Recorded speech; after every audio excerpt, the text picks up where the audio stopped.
Desde Cartagena, Colombia, sus amigos de la Iglesia Cristiana, la Santa Unción, donde la santidad conviene a la casa del Señor, le invitamos a escuchar esta enseñanza y oramos a Dios para que sean transformados los corazones y preparados para este último gran llamamiento al arrepentimiento.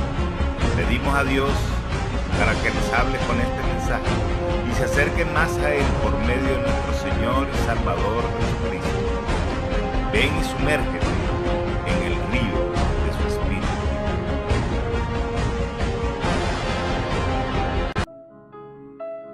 Primera de Tesalonicenses, hermano, dígame un fuerte amén, por favor, si lo ha encontrado. Primera de Tesalonicenses, capítulo 4. Amén todos.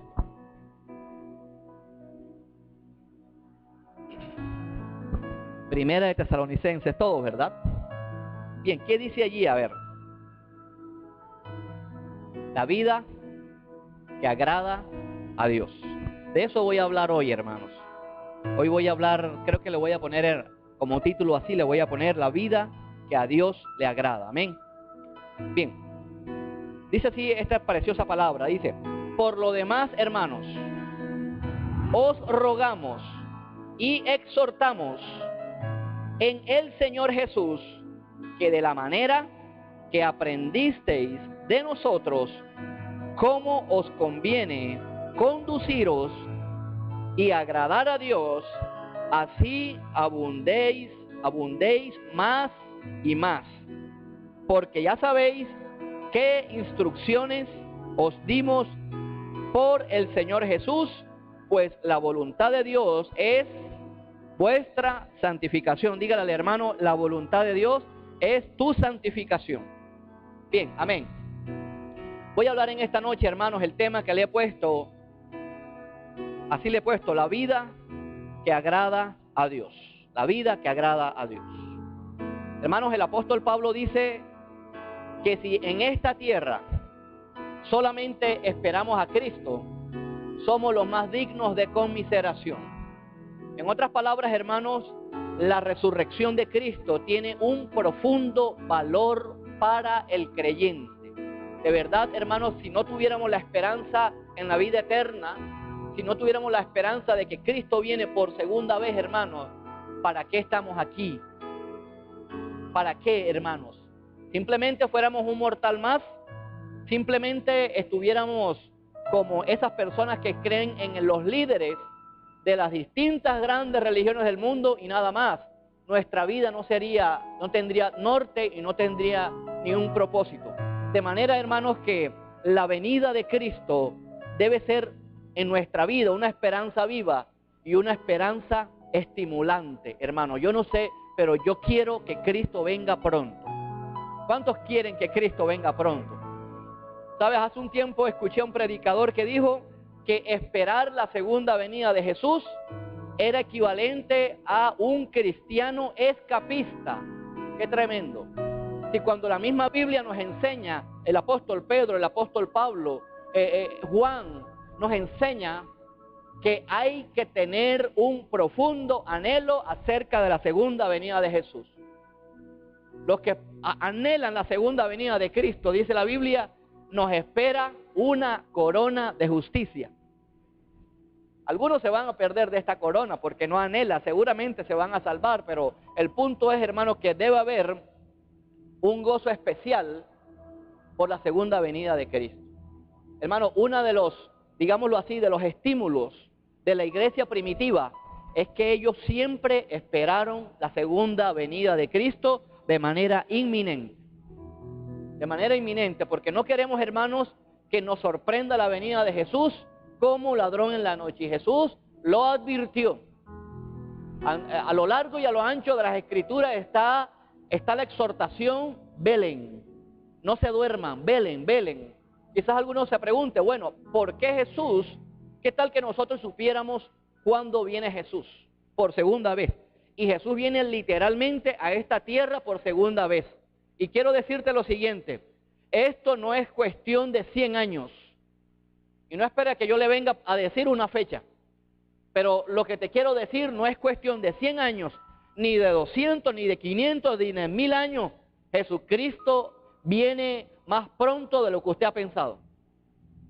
Ahora, estamos preparados para el retorno inminente de la segunda venida de Jesús. Ahora, mira lo que dice acá. Mira lo que dice. Si la segunda venida de Cristo, para la segunda venida de Cristo hay señales, ¿cuánto más estamos cerca del rapto de la iglesia, del cual no hay señales? Yo no escuché nada, hermano. La segunda venida de Cristo está cerca, hermanos. ¿Cuántos le aplauden al Señor?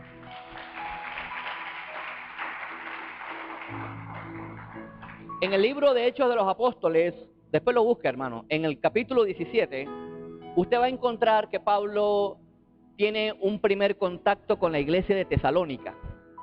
Ahí usted va a encontrar los de Berea, ¿verdad? Escapándolo de los de Tesalónica, él va a parar a Berea y dice que eran más nobles que los de Tesalónica. Y leyendo ese pasaje, pareciera que Pablo duró unas cuantas horas en Tesalónica. Pero al ver estas cartas, vemos que Pablo no duró unas cuantas horas, sino que Pablo le invirtió tiempo a la iglesia de Tesalónica. Una de las razones por las cuales Pablo escribe esta carta, lo escribe con varios propósitos. Número uno, Pablo escribe con el propósito de expresar alegría por la fe firme y constante de la iglesia de Tesalónica. Número dos, instruirlos, es lo que hoy vamos a hablar, instruirlos más en la santidad y en la vida piadosa. Y número tres, aclarar ciertas creencias respecto a los que ya se habían muerto. En otras palabras, hermano, había un grupo de gente que ya había muerto y quizás los que estaban vivos decían, ¿y nosotros los que estamos vivos qué? ¿Cómo vamos a vivir? Ese es el mensaje de hoy, la vida que a Dios le agrada. Y recalca, hermanos, la necesidad e importancia de la santidad en la vida cristiana. La palabra santidad, yo sé que la mayoría de aquí lo saben, no tiene nada que ver con un santo alumbrado con traquitraqui. La palabra santidad tiene que ver con apartarse para Dios, para el servicio a Dios. Y en otras palabras, apartarse del mundo, de todo lo que a Dios le ofende, para vivir una vida que a Dios le agrada. ¿Cuántos viven vidas santas aquí? A ver. Increíble, que dando la definición, nada.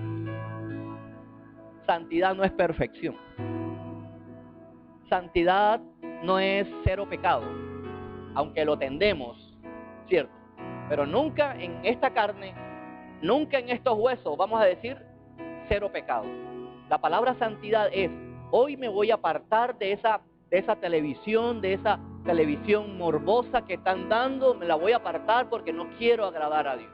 Mañana otra vez y pasado mañana, no sé de qué te vas a apartar, pero necesitamos apartarnos de todo lo que a Dios le ofende para acercarnos a un Dios santo, porque Dios es 3 veces santo.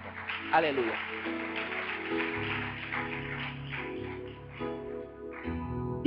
El versículo 1, hermanos, hay algo precioso, hermanos, que nos enseña Pablo. Lo voy a leer nuevamente. Dice, por los demás, hermanos, les exhortamos en el Señor que de la manera que aprendisteis de nosotros, o sea que Pablo estuvo mucho tiempo con los de Tesalónica, os conviene conducirse. Esta palabra conducirse significa caminar, significa progresar y significa autorregularse con base en la palabra de Dios. Gente que quiere empezar a vivir una vida cristiana, pues tendrá, hermanos, así sea que no le guste, empezar a devorarse este libro, para que este libro usted lo tenga claro y le diga cómo debe conducirse en esta vida. Yo no sé cómo está tu vida espiritual, pero quiero decirte que si tu vida espiritual está en bancarrota, hace rato descuidaste la oración, la palabra y el ayuno. Yo no escuché nada. Hay gente que quiere, hermano, que la unción le venga por las axilas. ¿Cómo? Usando la Biblia debajo de la axila. Eso no viene así, hermano. Esto es de todos los días, dependencia de Dios. Todos los días voy a orar. Por eso es que nuestro Señor nos habla de danos el pan de cada día. Para comer el almuerzo sí le pides eso a Dios. Para desayunar. Pero para las cosas de la piedad, ¿cuánto fallamos en eso? Que no buscamos el pan de cada día y tú necesitas el pan de la santa palabra de Dios. Así de sencillo, hermano. Hay gente, hermano, que quiere, hermano, miren, la vida cristiana, uno empieza una vida cristiana emocionante muchas veces, ¿cierto? ¿Cuántos se acuerdan del primer amor? A ver, levanten la mano. Estoy hablando en el Evangelio. Yo no escuché nada. De ese primer amor de Cristo, ¿por qué dejamos perder el primer amor? ¿Por qué no lo mantenemos? Todos pasamos por eso, ¿verdad? Ese conflicto, yo lo pasé, no se preocupe. Pero sabes una cosa, ya uno va creciendo, uno va madurando y ahora no estoy dispuesto, venga lo que venga, a dejar de perder a mi más grande amor, a Jesucristo, hermano. Aleluya. Entonces, hermano, la palabra de Dios es el mejor tutor para no solamente enseñarnos a caminar, sino mantenernos caminando. Entonces, podemos ver aquí que fue algo que aprendieron de Pablo. Así también con los hermanos, con los líderes, si le quiera llamar así, usted necesita aprender de ellos cómo caminar. Y aquí dice algo que no dicen los cristianos. Es más, los cristianos dicen algo que no dice la Biblia. Acá los cristianos, usted les pregunta hoy en día, ¿cómo estás? Y usted le pregunta más o menos. Pero aquí dice la Biblia que debemos caminar, ¿cómo? A ver, creciendo más o menos. ¿Qué dice? Ahí está, hermano, yo no estoy predicando hoy, yo simplemente estoy leyendo allí. Más, dígale al hermano, hay que caminar más y más. Más y más. De cómo os conviene conduciros y agradar a Dios, así debemos abundar. Diga conmigo, hay que abundar más y más. Más y más. ¿A cuántos Dios les está hablando, hermanos? Entonces, hermanos, ¿qué nos está diciendo este primer versículo? Que debemos concentrar todos nuestros esfuerzos por agradar a Dios, haciéndole lo que Él le agrada. ¿Y cómo sabes tú lo que a Dios le agrada? Leyendo la santa palabra de Dios. Hermanos, ¿por qué hay tanta pereza espiritual en la iglesia? ¿Por qué hay tantos turistas evangélicos en la iglesia? Están en todas las iglesias y nunca se siembran en una iglesia. Y llegan vestidos de turistas, con camisas hawaianas, mochos y lentes de turistas. Vienen aquí, se van y otra vez vienen, porque no se siembran en la palabra, hermano. Esto es de amar la palabra. Así de sencillo. Nadie aquí es perfecto. Jesús nos está perfeccionando. Y dice la Biblia que el que comenzó la buena obra en nosotros nos va a perfeccionar hasta la venida de Jesús, hermano. ¿Cuántos le aplauden al Señor?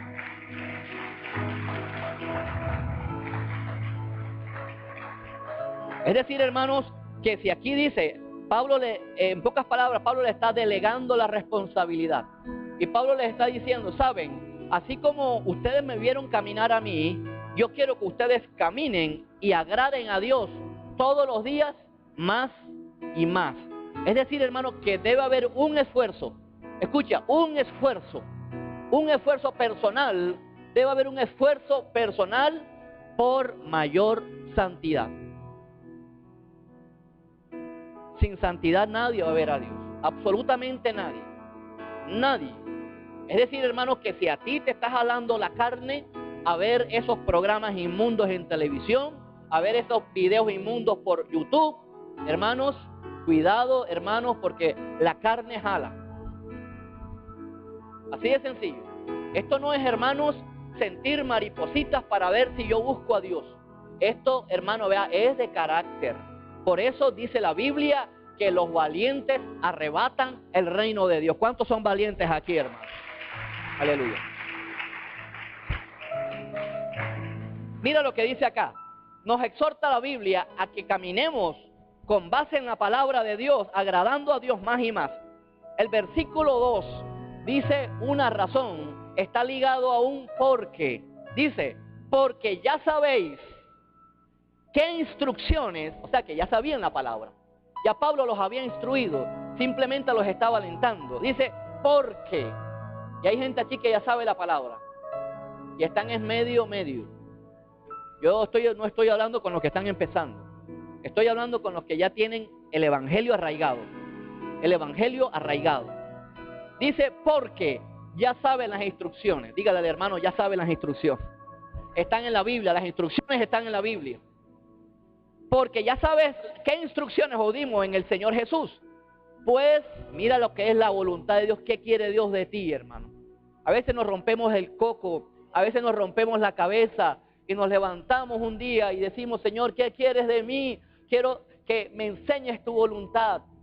Aquí lo podemos resumir en una sola. La voluntad de Dios es tu santificación. ¿Cuántos lo reciben, hermano? La voluntad de Dios, dice, es vuestra santificación, que os apartéis de fornicación. Hermanos, ¿por qué Pablo le dice a los tesalonicenses esto? Y estoy hablando a la iglesia. Porque estaban en fornicación. Yo no escuché nada. Te quiero recordar que la palabra fornicación abarca toda inmoralidad sexual. Adulterio, fornicación, homosexualismo, lesbianismo, masturbación, pornografía. Eso abarca la fornicación. ¿A cuánto Dios les está hablando? Gloria a Dios. Eso abarca la fornicación. Creo que la mayoría de aquí lo sabe. Entonces, hermanos, si ustedes, ya creo que hemos visto bastante, ¿verdad? El tema de Corintios. La iglesia de Corintio tenía problemas de fornicación. Y ahora viene Pablo y se encuentra que en Tesalónica también había problemas de fornicación. Hoy hay tanto relajo, hermano, sexual en la iglesia. Y quiero decirte, hermano, que este apóstol Pablo no redujo ni así el tema de la inmoralidad sexual. Cométalo quien lo cometa. Yo no escuché nada. Hoy hay tanta fornicación. Lo siento mucho por lo que te voy a decir, pero si tú eres de los que vas a playa en 2 piezas, estás en fornicación. Yo no escuché nada, hermano. Y si tú eres de los que vas a verla, también. Yo no escuché nada, hermano. Yo no escuché nada. Creemos que fornicación es todas esas cosas. Y todo lo que involucre, escucha, todo lo que involucre una vida sexual por fuera de la voluntad de Dios es fornicación. Esta palabra en el griego es porneia. De ahí viene la palabra pornografía y pornográfico. Qué tremenda, hermano, de verdad insistencia de la Biblia acerca de vivir vidas santas, de vivir vidas que a Dios le agrada. Dios quiere pureza sexual. El paganismo, el mundo, no le gusta la pureza sexual. Por eso es que ahora quieren sacar la religión, digámoslo así, de los colegios, de las universidades, porque quieren es una vida licenciosa. Y no se están dando cuenta que al Dios al cual ellos están sirviendo es tan fornicario como ellos. ¿A cuántos Dios les está hablando ahora sí? Aleluya, me gusta, ahora sí. Entonces, hermanos, de verdad, hermanos, yo creo, hermanos, que si está esta gran exhortación, a lo largo de toda la Biblia, hermano, es que Dios quiere una total vida consagrada. El tema de la fornicación es tan popular que aquí hay gente que está fornicando.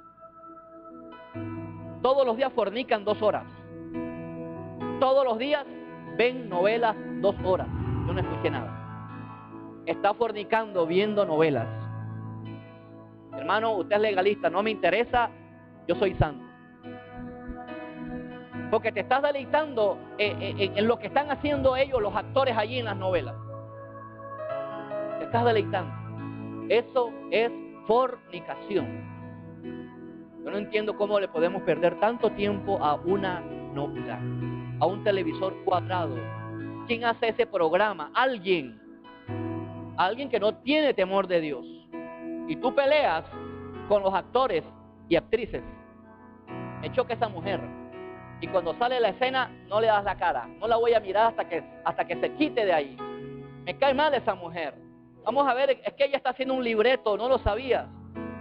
Ella está haciendo un libreto y eso se trata. Si te choca, entonces ¿por qué no quitas y apagas ese televisor? Dios mío. Apártate de fornicación, apártate. Entonces, hermanos, el apóstol Pablo estaba enterado bien de ese pecado en la iglesia de Corintios, hermanos, y quizá también esté ese pecado así. Y dice bien claro y pelado: apártate de fornicación. ¿Qué es apartarse? A ver. La Biblia no dice analicen la fornicación. Hagan estudios de fornicación. Mediten en la fornicación. ¿Sabías, hermanos, que cuando los novios están empezando a ser novios y empiezan a hablar esos temas, el hablar esos temas más los presiona y por eso que caen en eso? Porque la orden de Dios es apártate de fornicación. Dígale al hermano, apártate de las novelas. Aleluya. Apártate de fornicación. José lo hizo, el de Génesis lo hizo, apártate. Quiere decir, hermano, la Biblia nos está exhortando a que no tengas ninguna pleitesía con eso. Un solo pestañeo a algo morboso te va a llevar a algo mayor. Un solo pensamiento permisivo a una novela te va a querer llevar a otra escena más profunda. Y estamos, hermanos, rodeados de pornografía sutil a través de las novelas. Esto es exigente, el evangelio es exigente. Yo no escuché nada, hermano. No pensaba predicar este tema. Ayer estaba escuchando la Biblia en audio mientras hacía otro trabajo en el computador y estaba escuchando Primera de Tesalonicenses y Segunda. Y cuando pasaron estos dos capítulos 4 y 5 dije, epa, esto es para mañana lo digo, Señor. Es por eso que estoy predicando este mensaje. Y no se pierdan del mensaje del domingo. No se lo pierdan. ¿Qué más podemos ver aquí, hermano? Estamos por donde versículo dice, pues la voluntad de Dios es vuestra santificación, que os apartéis de fornicación. Verso 4 dice, hermanos, el apóstol Pablo en Corintios dice el escape a la fornicación. El escape a la fornicación no es la masturbación. El escape a la fornicación se llama el matrimonio. Ahora, me caso para no fornicar, no, eso no es el punto de lo que estoy diciendo. Si dice Pablo, dice en 1 Corintios 7, que a causa de fornicación, cada uno tenga su propia mujer. Es decir, hermanos, que el tema del matrimonio es algo más integral. El matrimonio no es solamente para tener una relación sexual y ya, porque puedes caer en fornicación dentro del matrimonio con tu propia esposa. Yo no escuché nada, hermano. Acá dice el versículo 4, cada uno de vosotros sepa tener su propia esposa en santidad y honor, no en pasión de concupiscencia como lo hacen los gentiles. Qué tremendo, ¿ah? O sea que más de uno quizá ha podido pensar, bueno, el matrimonio es para lo que sea. No es para lo que sea. El cuerpo humano tiene un diseño biológico y debe usarse dentro de ese diseño biológico, no al sexo oral y no al sexo anal. Yo no escuché nada, hermano. ¿Cuántos están aprendiendo hoy, hermano? Gloria a Dios, yo también. No crea que es fácil, no es fácil, es fácil decir esto. El sexo tiene que ser santo. El sexo es bueno dentro del matrimonio y con una mujer. Yo no escuché nada. Así lo estableció Dios. Los hizo hombre y mujer, hermanos. Hermanos, aún si quisieran El tema de la comunidad LGBT, de lo que son lesbianas, gays, bisexuales, transexuales, eso es LGBT. Aún si quisieran sacar a Dios del panorama, que me respondan biológicamente cómo están conformados sus cuerpos. Llegarán a la conclusión, si son honestos, de decir, bueno, es para esto y para esto. Pero más de uno es, bueno, pero es que estamos en tiempos modernos, ¿sabe? Dios no cambia. En Dios no hay sombra ni mudanza de variación, porque Él es santo, santo y santo, hermano.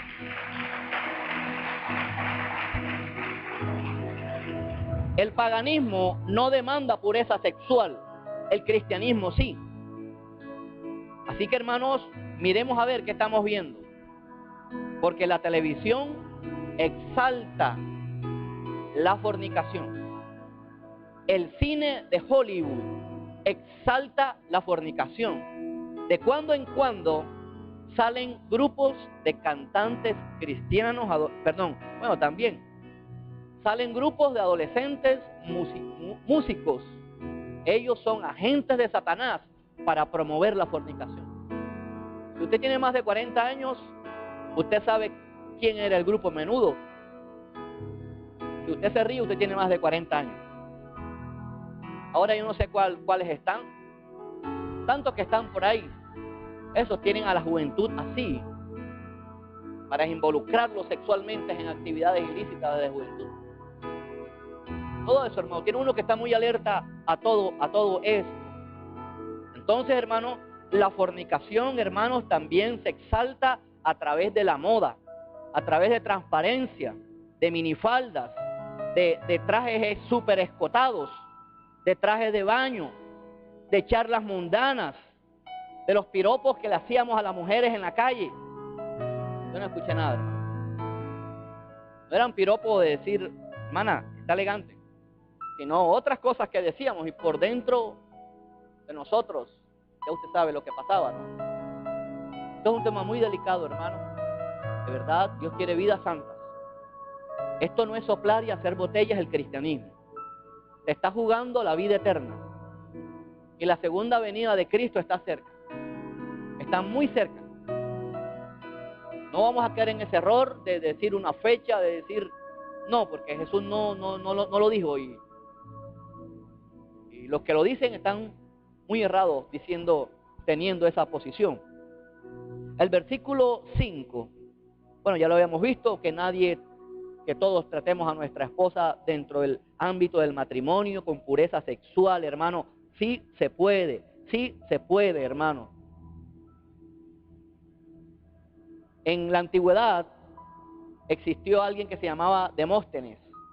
Este hombre decía, en el mundo grecorromano decía, tenemos prostitutas para el placer, concubinas para las necesidades diarias y esposas para procrear hijos y atender la casa. Hermano, la mayoría de los emperadores romanos, la mayoría fueron homosexuales, la mayoría. Sócrates practicó el homosexualismo. Platón, en uno de sus escritos, creo que es Diálogos de Platón, el amor que habla Platón es el amor general, no es el amor entre un hombre y una mujer. Es un tema muy antiguo, hermanos, el tema del homosexualismo. O digamos así, el tema de la prostitución, de la inmoralidad sexual. Cada generación tiene su descomposición. Ahora es con internet, antes era en vivo y en directo. La idolatría, hermano, esto también involucra, porque espiritualmente la idolatría es fornicación, la idolatría es adulterio. Porque te estás yendo detrás de alguien que no es tu marido, y tu marido se llama Jehová de los ejércitos, tu esposo. Eso es fornicación espiritual, practicar la idolatría, pedirle a Dios a cosas, a gente por fuera de Dios, fornicación. ¿Cuán delicado es esto, hermano? Yo creo que, hermano, de verdad, hoy tenemos que salir de aquí, hermano, con una mirada diferente, espiritualmente y físicamente. Tú verás a ver cómo te vas a seguir contaminando allá afuera, pero la voluntad perfecta de Dios es tu santificación, que te apartes de fornicación, hermano. ¿Cuántos le aplauden al Señor?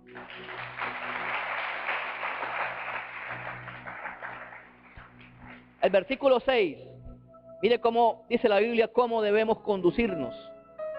Ninguno agravie ni engañe en nada a su hermano, porque el Señor es vengador de todo esto, como ya os hemos dicho y testificado.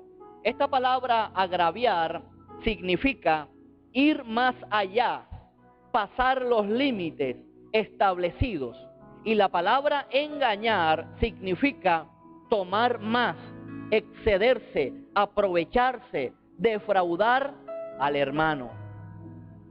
Qué tremendo, ¿verdad? La responsabilidad que tiene el cristiano de no, hermanos, abusar de la confianza del hermano. El hermano es buena gente, él presta dinero. Y yo sé que si le toco el tema de que no le puedo pagar y de la necesidad, eso está mal. Estamos abusando, estamos agraviando y estamos engañando a los hermanos. Yo sé que alguien puede pasar una necesidad y realmente prestar en sí mismo no está malo, pero que usted lo devuelva completo. Que nadie agravie a su hermano, nos está diciendo la palabra. En otras palabras, nos está exhortando la Biblia a la honestidad y a la justicia entre los hermanos. Honestidad y justicia. La avaricia comercial, hermanos, se está tirando también las relaciones entre los hermanos. Todo está bien hasta que no se mete el tema del dinero. Pero apenas le dice, préstame, y no te puedo pagar, se va de la iglesia, todo se daña por el tema del dinero. ¿Por qué? Porque vamos con la intención de agraviar y engañar al hermano. Si usted va a prestar, en el fondo, usted dice, no le voy a pagar, ya usted está engañando, ya usted está agraviando. A mí no me gusta prestar, hermano. A mí no me gusta prestar, hermano. Le he cogido fobia a las deudas. Fobia. Eso no deja descansar. A ti te pagan, ¿a quién voy a pagar? Tan bonito es, hermanos, que tú digas, yo recibo esta plata es mía, lo único que debo son los servicios públicos y ya, el resto es mío. A nadie debo, voy a apartar mi diezmo para el Señor, mis ofrendas, a nadie más molesto. Mejor que te presten a ti, como dice la Biblia. El que presta es esclavo, siempre será esclavo del prestamista, el pagadiario, como le quiera llamar. Entonces, hermano, qué tremenda exhortación, porque hablar de santidad y puedes apagar la televisión, pero adentro de ti puede haber engaño y puede haber malicia. Y dice la Biblia que Dios venga. Dios es vengador, ¿oyó? Dios venga. Si no te pagaron, déjalo, que Dios se venga. Mía es la venganza, yo pagaré. Dice el versículo 7. Aquí viene y lo ratifica. Pues no nos ha llamado Dios a inmundicia, sino a ¿qué? Qué tremendo, ¿ah? Dios nos haya, dígale al hermano, Dios te ha llamado a santificación. Dígale al hermano también, Dios no te ha llamado a inmundicia. Esta palabra inmundicia significa ser inmundo físicamente, ser inmundo moralmente, tener motivos impuros y ser lujurioso. Dios no nos ha llamado a eso, hermano. Mientras más estemos pegados a la fuente, más vamos a querer beber agua. ¿Sí o no? Si tú tienes tu oficina a 200 metros y la única fuente está allá en aquel rincón, difícilmente tú te vas a parar cada 5 minutos. Pero si tú tienes la fuente allí en el rincón y tu oficina está a 5 metros o a 3, tú vas a querer estar yendo a la fuente a cada momento. ¿Qué te quiero decir con esto? Mientras más estés pegado de Jesús, más vas a querer ir a la fuente, porque Jesús es la fuente de agua viva. Mientras tanto, hermanos, vas a dejar que esto te pase, vas a dejar que los problemas te catapulten, te aprisionen, te asfixien, que la inmoralidad de Dios, inmoralidad sexual venga. ¿Por qué pasa esto? Muchas veces somos vencidos porque no estamos pegados a la vid. Y recuerda que yo conozco a uno que dijo, separados de mí, nada podéis hacer. Así de sencillo. La clave está, hermano, pegado a la persona de Jesús. Por lo demás, hermanos, vamos a estar bebiendo del estanque. No tengo quien me empuje. No tengo quien me mueva al estanque, como habíamos visto el domingo anterior. Dice el versículo 7, pues no nos ha llamado Dios a inmundicia, sino a santificación. Así que el que desecha esto, mire cómo una simple carta en los tiempos de Pablo sabía que estaba escribiendo inspirado por el Espíritu Santo, y Pablo le estaba dando un tremendo valor a esa carta. Dice, el que desecha esto, no desecha a hombre, sino a Dios, que también nos dio su Espíritu Santo. Versículo 11, vamos a saltar allí. Versículo 11 dice, y que procuréis tener tranquilidad y ocuparos en vuestros negocios. ¿Cómo nos vamos a ocupar con nuestros negocios? Trabajando con nuestras manos. No nos podemos limitar a decir, yo no he llevé la hoja de vida y no me han cogido. Tienes un par de manos. Tienes, vea, un coco, intelecto para desarrollar cosas que Dios te da. Acá dice, trabajando con vuestras manos de la manera que os hemos mandado, a fin de que os conduzcáis honradamente, ¿para quiénes? ¿Quiénes son los de afuera? Honradamente para con la electrificadora. Yo no escuché nada. Honradamente para con la parabólica. Aguas de Cartagena, hermano. Honradamente para con los de afuera. No digo el celular porque yo no creo que se pueda hacer trampa. Con eso no. Honradamente para con los de afuera, y no tengáis necesidad de nada. Salta al capítulo 5, hermano. Al capítulo 5. Mire todo esto, hermano, ¿a dónde va a parar, hermano?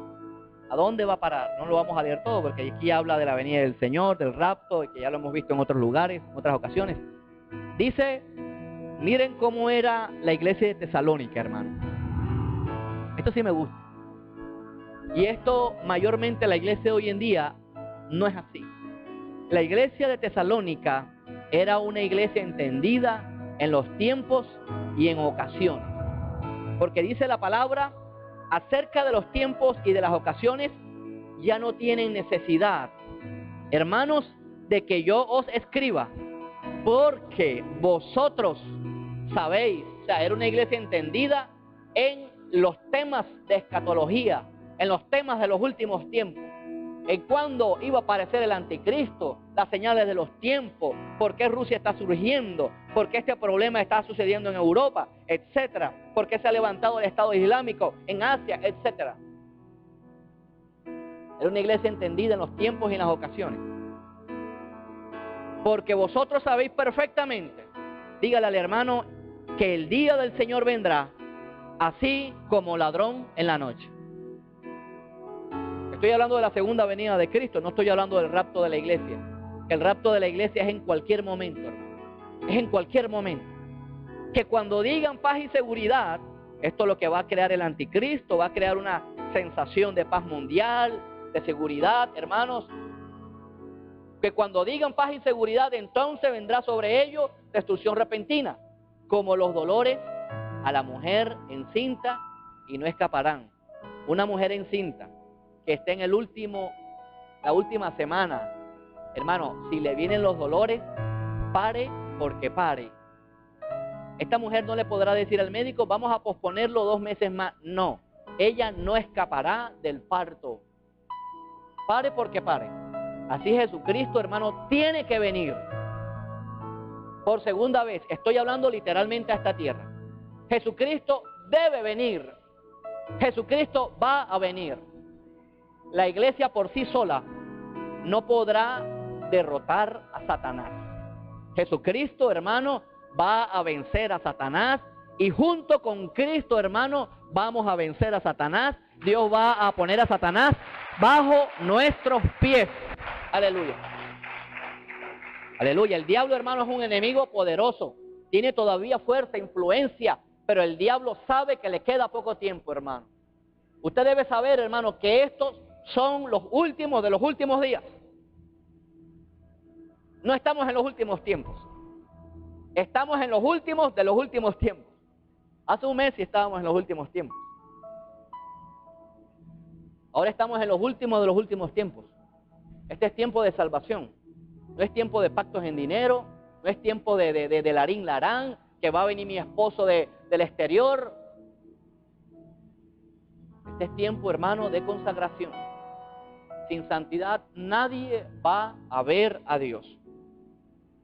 El versículo 4 dice: mas vosotros, hermanos, no estáis en tinieblas. Dígale al hermano: tú no estás en tinieblas. Porque a los que están en tinieblas les sorprende la segunda venida de Cristo, para que aquel día os sorprenda como ladrón. Qué tremendo. ¿Cuál es lo contrario a tinieblas? Luz. Luz. Estoy hablando de luz espiritual. Mas vosotros, hermanos, no estáis en tinieblas, para que aquel día no os sorprenda como ladrón.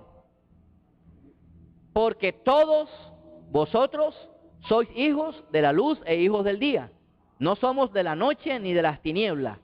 Por lo tanto, dígale al hermano: despiértate. No durmamos. Esto habla de gente dormida espiritualmente. Gente que no vigila. No durmamos como los demás, dice. No durmamos como los demás, sino velemos y seamos sobrios. Esta sobriedad es equilibrio, juicio espiritual. El borracho no tiene equilibrio. El borracho no tiene luz espiritual. El borracho no camina recto. Esto es lo que se refiere. No seamos borrachos con las cosas del mundo que nos distraen. Siempre se desvía, está tambaleándose. Sí, no puede haber cristianos así, hermano. Aquí esto nos habla. Dice: ustedes no están en la luz, en las tinieblas. Es lo mismo para la iglesia hoy. Y pareciera que hubiera cristianos en tinieblas, que todavía no han entendido lo que es la sangre del Cordero de Dios. ¿Para qué Cristo murió todavía? Entonces Cristo murió todavía y nosotros estamos en tinieblas. Cuando la Biblia nos dice, hermano, que estamos sentados en lugares celestiales con Cristo Jesús. ¿Usted dónde está sentado, hermano? En la iglesia. Con razón. Yo estoy sentado en lugares celestiales con Cristo. Qué tremendo, ¿verdad? Si el cristiano entendiera la posición que tenemos en Cristo Jesús. En Cristo Jesús. Por tanto, versículo 6, no durmamos como los demás, sino velemos y seamos sobrios. Pues los que duermen de noche duermen, y los que se embriagan, así lo hacen en la noche. Los que consumen drogas se esconden. Ahora ya no hay, todo el mundo lo hace a la luz del día, se embriagan, fornican, de todo como lo hacen. Pero nosotros, diga conmigo, nosotros somos del día. Dígalo fuerte: yo soy del día. Yo pertenezco a Cristo. Seamos sobrios, abriéndonos vestidos, hermanos. Qué tremendo, ¿verdad? Mira cómo toca Pablo aquí el tema de la armadura de Dios. Habiéndonos vestido con la coraza de fe y de amor, y con la esperanza de salvación como yelmo. Porque, y viene un porqué, Dios no nos ha puesto para ira. La iglesia se va en el rapto. La iglesia no va a presenciar la tribulación, ni a mitad de la tribulación, ni al final de la gran tribulación. Nos vamos en el rapto porque no estamos destinados para ira. La ira no es un día de 24 horas o el día del Señor, como le quiera llamar. Esto es un tiempo en que Dios empieza a vengar de sus enemigos y comienza con la aparición del anticristo. No estamos llamados para ira, hermano. Yo no escuché nada. No sé si usted tiene idea de lo que es el rapto de la iglesia. La traslación de la iglesia al cielo. Jesucristo viene por la iglesia. Jesucristo viene primero antes de la segunda venida de Jesús. La segunda venida de Jesús, Jesús pone los pies en esta tierra. En el rapto nos espera en las nubes. Nos espera en las nubes, hermano, y este es uno de los eventos próximos a suceder. porque está en la Biblia.